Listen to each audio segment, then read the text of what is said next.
అంటే అభివృద్ధి విషయంలో ఎట్లా ఉందంటే ఇంతకుముందు బీఆర్ఎస్ గవర్నమెంట్ ఉండే అప్పుడు ఇక్కడ ఎర్రబెల్లి దయాకర్ రావు గారు ఎమ్మెల్యేగా మంత్రిగా కూడా ఉండొచ్చు. ఏమైనా అభివృద్ధి అనేది జరిగింది అప్పుడు హయాంలో? మెయిన్గా నేను మాత్రం ఎవరి గురించి తప్పుగా మాట్లాడే వ్యక్తిని కాదు.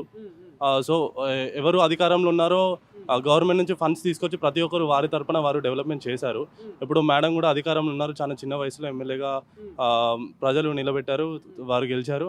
ఎంతో చిత్తశుద్ధితో పనిచేసి చాలా సామరస్యంగా ప్రతి ఒక్క ఎమ్మెల్యే గారి దగ్గరికి, ప్రతి ఒక్క మినిస్టర్ దగ్గరికి, వారి వర్గాల మినిస్టర్ వారి దగ్గరికి వెళ్ళి ఫండ్స్ ఎంతో అద్భుతంగా తీసుకొస్తున్నారు మేడము. ఒకవేళ కాంగ్రెస్ పార్టీ అధికారంలో ఉన్నది కాబట్టి, పదవిలో ఉన్న కాంగ్రెస్ పార్టీ అధికారంలో ఉన్న అభ్యర్థిని గెలిపించుకుంటే మాత్రం తప్పకుండా వాళ్ళు 2.5 సంవత్సరాలు 3 సంవత్సరాలు సేవలు చేసి వర్కులు చేసి తప్పకుండా న్యాయం చేస్తారు ప్రజలకి.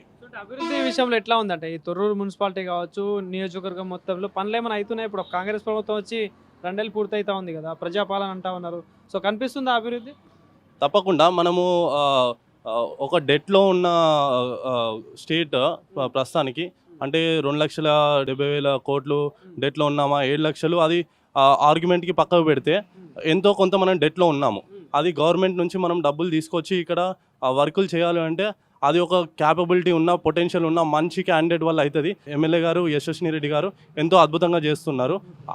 అభివృద్ధి కూడా చాలా బాగా జరుగుతుంది. మాది రాయపర్తి మండలం, ఇక్కడ తొర్రూరులో కూడా నేను చాలా అభివృద్ధి చూశాను.